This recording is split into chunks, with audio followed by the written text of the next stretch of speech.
Shalom kepada seluruh jemaat GBP Taman Firdaus dimanapun berada. Selamat hari Minggu, selamat menyongsong Natal. Hari ini saya akan menyampaikan kebenaran firman Tuhan untuk Natal kali ini. Namun sebelum saya menyampaikan kebenaran firman Tuhan pada hari ini, saya mengucapkan terima kasih kepada GBP Taman Firdaus, Bapak Dr. Andri Lukman bersama pengurus yang memberikan kesempatan kepada saya untuk menyampaikan kebenaran firman Tuhan bagi saya hari ini. Baiklah Bapak Ibu, Saudara-saudari yang dikasihi di dalam nama Tuhan Yesus, sebelum saya menyampaikan kebenaran firman Tuhan pada hari ini sebagai orang percaya, baiklah mari kita bersatu hati di dalam doa. Segala puji dan syukur kami naikkan kehadiran-Mu Tuhan. Terima kasih untuk kasih setia penyertaan-Mu.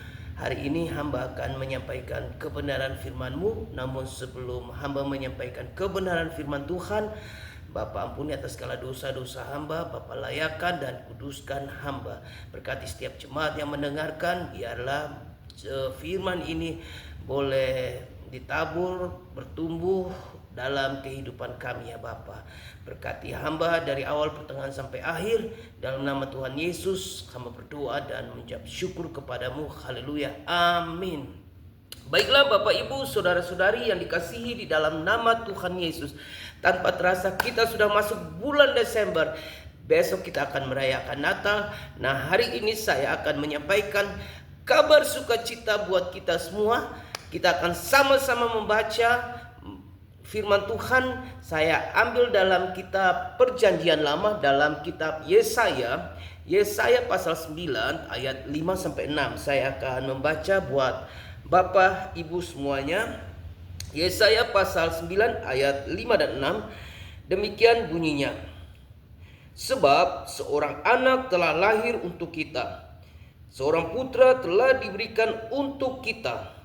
Lambang pemerintahan ada di atas bahunya, dan namanya disebutkan orang penasehat ajaib, Allah yang perkasa, Bapa yang kekal, Raja damai. Ayat 6, besar kekuasaannya dan damai sejahtera tidak akan berkesudahan di atas tahta Daud dan di dalam kerajaannya, karena ia mendasarkan dan mengokohkannya dengan keadilan dan kebenaran dari sekarang sampai selama-lamanya.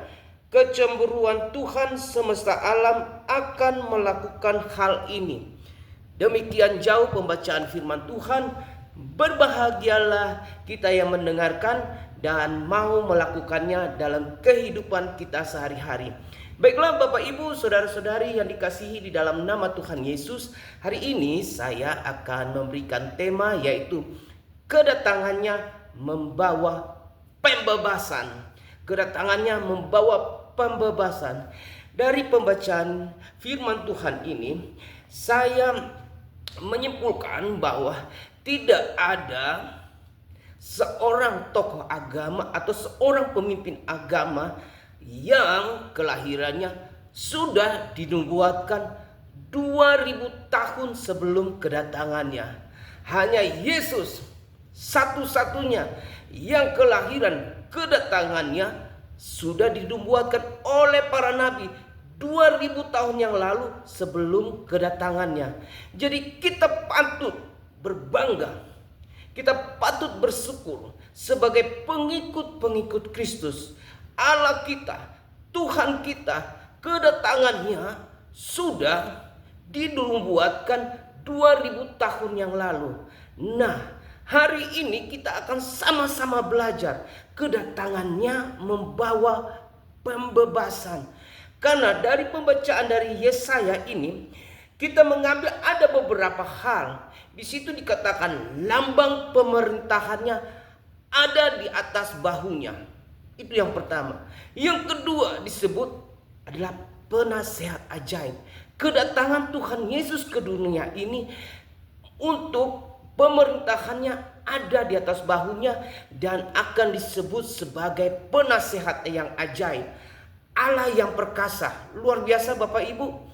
Bapa yang kekal. Kekal akhirnya artinya dulu, sekarang, sampai selama-lamanya. Raja damai. Dia datang ke dunia membawa kabar sukacita, damai sejahtera. Kekuasaannya, besar kekuasaannya, damai sejahtera ada dalam kehidupan kita. Mengokohkan keadilan dan kebenaran kekuasaannya dahulu, sekarang, sampai selama-lamanya, tidak berkesudahan. Itu dari pembacaan yang sudah dinubuatkan para nabi sebelum kelahirannya. Dan hari ini kita merayakan kedatangannya untuk membebaskan kita dari setiap belenggu. Bapak, Ibu, saudara-saudari yang dikasihi di dalam nama Tuhan Yesus, kenapa kita bertanya, kenapa kedatangannya, tujuan kedatangannya untuk membebaskan. Membebaskan apa, Bapak Ibu? Hari ini kita akan sama-sama belajar kebenaran firman Tuhan, sehingga kita bukan saja mengerti, memahami, tapi akan melakukan dan mau mengucap syukur sebagai pengikut-pengikut Yesus Kristus. Amin, Bapak Ibu. Nah, tujuan kedatangannya yang pertama yaitu untuk menebus dosa Bapak, Ibu, saudara, dan saya. Kenapa? Menjadi pertanyaan, kenapa untuk menebus dosa Bapak, Ibu, saudara, dan saya? Jika kita membaca dalam Perjanjian Lama, dalam kitab Kejadian pasal yang ketiga, ketika manusia itu jatuh ke dalam dosa, maka hubungan antara Allah dan manusia menjadi terputus. Ada Allah dan manusia, dan ini harus diseimbangkan, dan harus ada jembatan yang bisa menghubungi sehingga ada hubungan yang lebih baik. Jadi tujuannya yang pertama untuk menebus. Kenapa untuk menebus? Sehingga ada jembatan untuk kita bisa berkomunikasi dengan Tuhan Yesus, Sang Bapa, Sang Pencipta, Sang Allah kita. Karena kalau kita lihat dalam kitab Perjanjian Lama, ketika seseorang melakukan kesalahan, melakukan dosa, maka dia harus ditebus dengan darah domba, darah lembu, atau darah kerbau. Disembelih ketika kita melakukan satu kesalahan, kita akan datang kepada imam, dan imam akan menyembelih darah itu untuk menebus kesalahan Bapak, Ibu, saudara, dan saya. Saya tidak bisa bayangkan bagaimana ketika kita tidak ada penghubung, tidak ada Yesus Kristus, maka setiap kita melakukan sebuah kesalahan, kita harus datang ke para imam untuk menyerahkan hewan untuk disembelih, dan darah itu untuk menebus dosa Bapak, Ibu, saudara, dan saya. Tetapi puji Tuhan, kita memiliki Allah yang luar biasa, sehingga nanti dalam Yohanes 3 ayat 16 di situ dikatakan begini, karena begitu besar kasih Allah akan dunia ini, sehingga ia mengaruniakan anaknya yang tunggal, supaya barang siapa yang percaya kepadanya tidak binasa, melainkan beroleh hidup yang kekal. Jadi kita bersyukur. Dulu kita harus menebus kesalahan kita dengan darah anak domba, tetapi Bapa kita memberikan anaknya sebagai persembahan yang hidup, yang tak bercacat, tak bernoda, untuk menyeimbangkan, sehingga kita tidak lagi membutuhkan imam untuk menyembelih darah, tetapi kita bisa langsung berkomunikasi dengan Sang Pencipta. Oleh karena itu, Bapak, Ibu, saudara-saudari yang dikasihi di dalam nama Tuhan Yesus, kita bersyukur kita punya Allah yang luar biasa. Kita bersyukur Dia begitu mengasihi, yang memberikan anaknya untuk menembus dosa Bapak, Ibu, saudara, dan saya. Yang kedua, tujuan kedatangannya untuk membebaskan, untuk pembebasan, yaitu untuk membebaskan yang terikat. Hari ini kita akan sama-sama, yang kedua kita belajar, ya apa yang terikat? Amarah, sakit hati, dendam, kepahitan. Jadi itu harus dibebaskan. Saat kita sudah mengaku Yesus Tuhan sebagai Tuhan Juru Selamat dalam kehidupan kita. Dalam kehidupan kadang-kadang tanpa kita sadari, kita punya rasa marah. Kita punya dendam. Kita punya sakit hati. Tetapi hari ini, hari yang sukacita, yang hari kelahiran ini, kita harus membebaskan setiap keterikatan yang masih terikat dalam kehidupan Bapak, Ibu, Saudara, dan saya. Mungkin kita punya kepahitan, mungkin kita punya sakit hati dengan saudara kita, mungkin kita punya amarah. Hari ini berita sukacita Natal mengingatkan Bapak, Ibu, dan Saudara untuk membebaskan setiap keterikatan yang ada dalam kehidupan kita. Bukan saja amarah atau kepahitan, tetapi berita sukacitanya setiap belenggu dilepaskan, setiap sakit penyakit akan disembuhkan, asalkan kita mau mengakui Yesus sebagai Tuhan dan Juru Selamat dan menerima Dia sebagai Tuhan dalam kehidupan kita. Bapak, Ibu, Saudara-saudari yang dikasihi di dalam nama Tuhan Yesus, tidaklah gampang ketika kita mau berkata kita sudah disakiti. Kita tidak gampang sebagai manusia untuk memaafkan. Tetapi Tuhan sendiri berkata, Allah kita sendiri berkata, ampunilah musuhmu dan berdoalah. Hari ini, di hari yang sukacita ini, mari kita lepaskan setiap amarah kita. Kita bebaskan, kita lepaskan kepahitan kita. Kita mau datang, kita mau mengaku, Tuhan ampuni, sudah bertahun-tahun saya memendam rasa marah, rasa benci, kepahitan dalam kehidupan saya. Saya mau melepaskan dan saya akan menerima sukacita itu. Karena Tuhan kita adalah Tuhan yang pengasih, Tuhan yang penyayang. Dia adalah jalan kehidupan. Kita bersyukur kita memiliki Allah yang hidup, Allah yang luar biasa. Dia adalah Allah yang datangnya dari surga.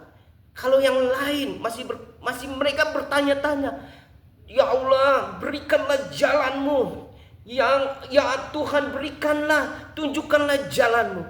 Tetapi kita sebagai pengikut Kristus bersyukur memiliki Tuhan yang dari surga. Yohanes 14 ayat 6. Akulah jalan, kebenaran, dan hidup. Tidak ada seorang pun yang datang kepada Bapa kalau tidak melalui aku. Kita patut bersyukur Bapak Ibu. Karena apa? Tuhan kita datangnya dari surga. Dan Dia tahu jalan yang mana harus dilalui. Tidak seperti yang lain yang tidak tahu datangnya dari mana.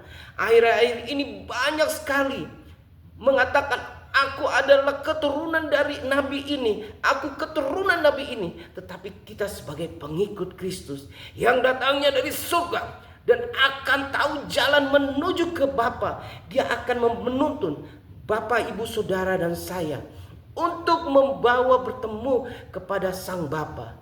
Yang hari ini kita bersyukur, kita harus membebaskan. Natal kali ini datang, kedatangannya untuk membebaskan setiap amarah, setiap sakit hati, setiap kepahitan yang ada dalam kehidupan kita. Karena kita berbangga, Allah kita Allah yang luar biasa. Tidak ada Allah di dunia ini yang datang dari surga, yang kelahirannya sudah dinubuatkan 2000 tahun yang lalu. Hari ini kita bersyukur karena apa? Dia adalah lambang pemerintah, penasehat ajaib, Allah yang perkasa, besar kekuasaannya, raja di atas raja, kekuasaannya dahulu, sekarang, sampai selama-lamanya. Hari ini kita bersyukur Bapak Ibu, karena apa? Kita memiliki Tuhan yang dahsyat, Tuhan yang luar biasa. Jadi Bapak Ibu, hari ini berita sukacita Natal, berikanlah hatimu mengucap syukur. Karena apa? Kedatangannya membebaskan dosa Bapak, Ibu, Saudara, dan saya. Yang kedua yaitu membebaskan setiap kepahitan, yang terikat dalam kehidupan Bapak, Ibu, Saudara, dan saya.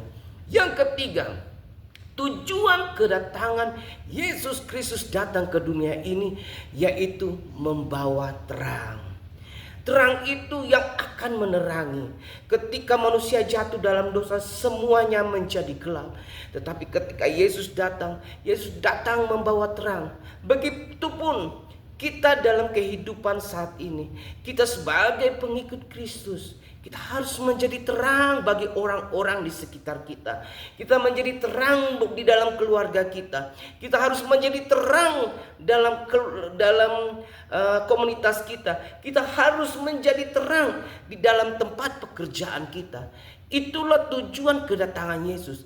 Kita ini tujuannya untuk menjadi terang. Karena Yesus datang, tidak ada yang bisa mengalahkan terang itu. Gelap akan dihilangkan ketika terang itu hadir. Walaupun setitik cahaya lilin, dia akan menerangi sebuah ruangan yang besar. Karena itu kita datang, kita bersyukur kita memiliki Allah yang luar biasa. Karena apa? Dia datang bukan saja menebus dosa Bapak, Ibu, Saudara, dan saya, bukan saja melepaskan setiap keterikatan, setiap belenggu, setiap sakit penyakit, bukan saja melepaskan setiap sakit hati, amarah, kepahitan, tetapi juga memberikan terang. Terang itu ada dalam kehidupan kita, dalam berkata-kata, dalam bersikap. Mungkin kita tanpa sadari kita mengatakan hal-hal, kata-kata yang sering menyakiti, tapi hari ini berita sukacita Natal. Kita memberikan terang untuk menerangi orang-orang di sekitar kita. Jadi Bapak, Ibu, tidaklah mudah ketika kedatangannya kita berbicara, kedatangannya untuk membebaskan dosa. Yang kedua untuk melepaskan keterikatan. Yang ketiga untuk menjadi terang. Terang itu harus dilakukan dan kita harus menjadi terang dunia. Dalam Yohanes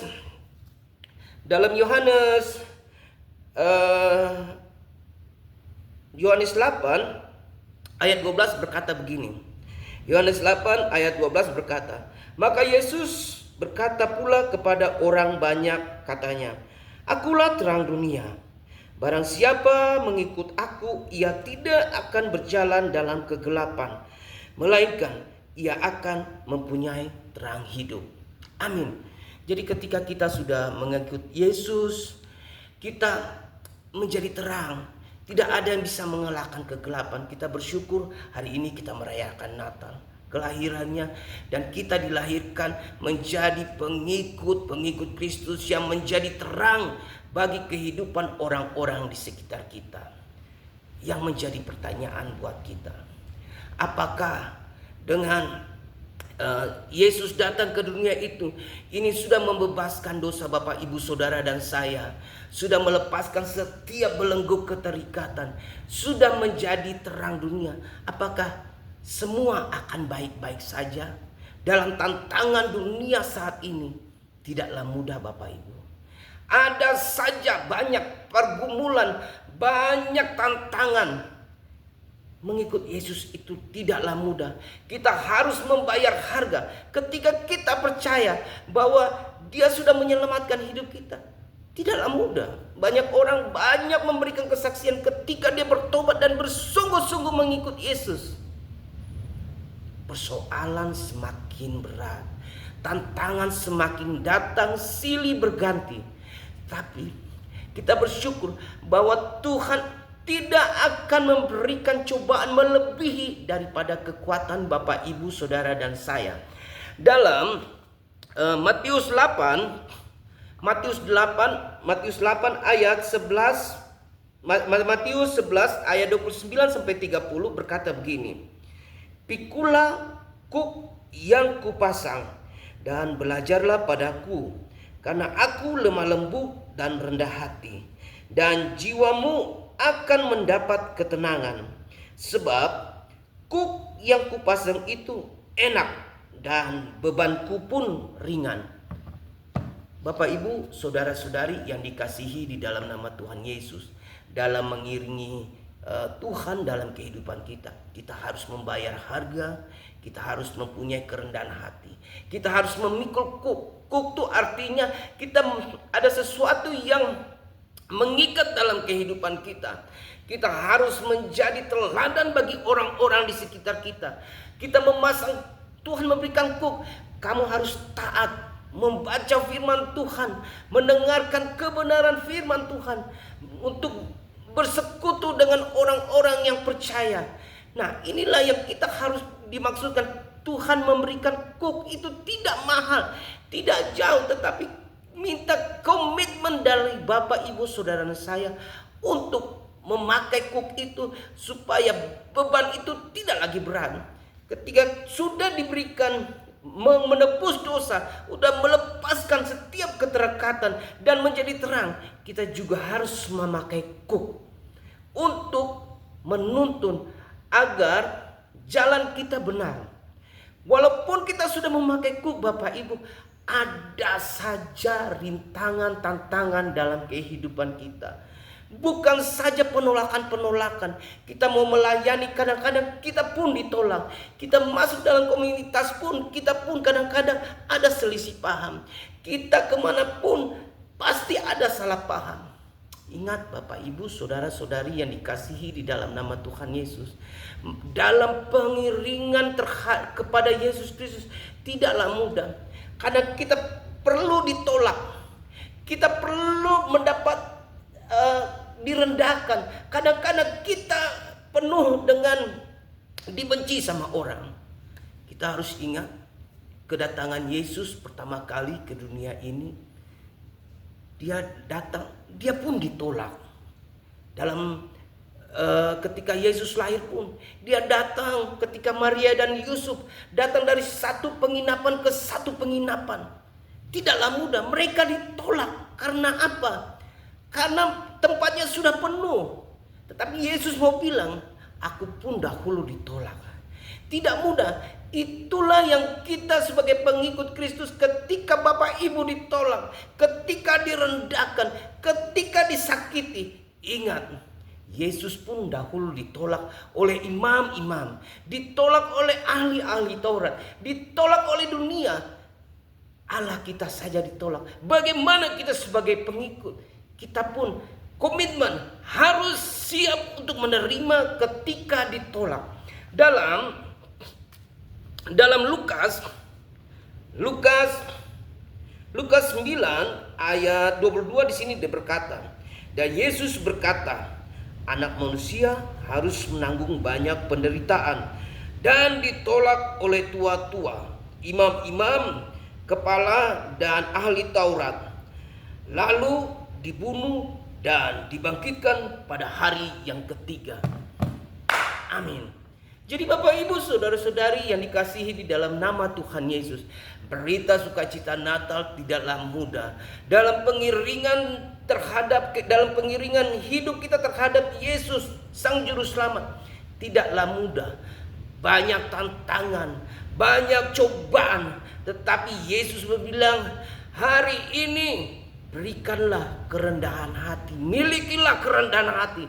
Ketika Bapak Ibu ditolak, ketika Bapak Ibu disakiti, ketika Bapak Ibu ditolak dari satu komunitas, jangan ragu, jangan cepat patah semangat, tetap semangat melayani Tuhan. Allah kita saja ditolak, apalagi kita sebagai pengikut. Jadi Bapak, Ibu, Saudara-saudari dalam nama Tuhan Yesus, berita sukacita Natal hari ini, kita bersyukur karena kedatangannya membebaskan Bapak Ibu dari dosa yang pertama. Yang kedua, melepaskan setiap belenggu yang terikat. Yang ketiga, yaitu menjadi terang dunia. Namun tantangan pun harus kita hadapi. Tidaklah gampang untuk mengikut Yesus. Kita harus memakai kuk yang sudah diberikan oleh Tuhan. Dan kita harus menerima risiko ketika kita ditolak. Hari ini berita Natal, berikanlah hatimu, hidupmu untuk Tuhan dengan memohon, meminta belas kasihan Tuhan untuk milikilah kerendahan hati. Sehingga ketika kita ditolak, kita tidak lagi sakit hati atau tidak lagi melayani, tetapi kita percaya Tuhan kita pun sudah ditolak. Karena apa? Karena dosa saya sudah ditebus. Karena hidup saya bukannya dulu lagi, tetapi hidup yang sekarang sudah berubah. Yang berikutnya, kita sudah dilepaskan dari segala belenggu keterikatan dan kita menjadi terang. Biarlah terang, damai, sukacita Natal akan menerangi Bapak, Ibu, Saudara, dan saya. Agar sukacita Natal ini ada kerendahan hati. Agar kita ketika masih diberikan umur, kita memiliki kerendahan hati untuk melayani, untuk bersekutu, untuk kemuliaan nama Tuhan. Mari kita bersatu hati di dalam doa. Segala puji syukur hamba naikkan kepadamu Tuhan Yesus. Terima kasih. Kami percaya kedatanganmu sudah membebaskan hidup kami dari setiap dosa kami, dari setiap belenggu yang terikat, dan menjadikan kami menjadi terang dunia. Dan kami percaya itu tidaklah mudah. Banyak tantangan dan rintangan. Pasti ada rintangan, ada ditolak. Tetapi kami percaya, berikanlah kerendahan hati bagi kami, agar kami tidak melihat kepada manusia, tapi kami melihat kepadamu, karena Engkau Allah Sang Juru Selamat ini sudah datang memberikan damai sukacita Natal pada kami hari ini. Berkatilah GPP Taman Firdaus, terutama Bapak Gembala kami, Bapak Andi Lukman Jonathan MTH beserta Ibu Popi, anak mantu, cucu, dan keluarga. Tuhan berkati. Begitupun juga setiap jemaat yang mendengarkan firman ini. Biarlah damai sukacita Natal ada dalam kehidupan kami. Lepaskan, bebaskan setiap belenggu kesakitan, amarah, sakit hati, kepahitan. Bapa, lepaskan, berikan damai sukacita Natal dalam kehidupan kami, dan berikan kerendahan hati dalam kehidupan kami. Terpuji namamu Bapa, kekal selama-lamanya, dalam nama Tuhan Yesus. Haleluya, amin. Selamat Natal. Tuhan Yesus memberkati kita semua. Amin.